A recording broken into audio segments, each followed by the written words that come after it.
Welcome to Java Forum. Now I am going to show you how to switch between workspaces in CentOS Stream 9 operations. So here I can show you workspaces now. So by default, two workspaces are open. So first I have opened the Firefox in first workspace. So in second workspace, I have opened the File Explorer.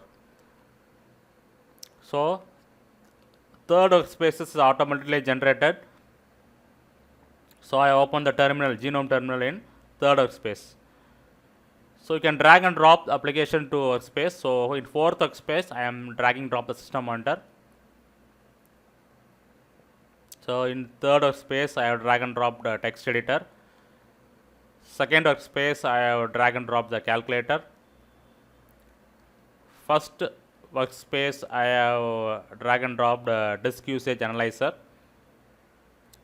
So workspace is nothing but it's a grouping of your applications or grouping of your windows, okay, so that you can classify your applications and switch over or toggle to the application whatever needed.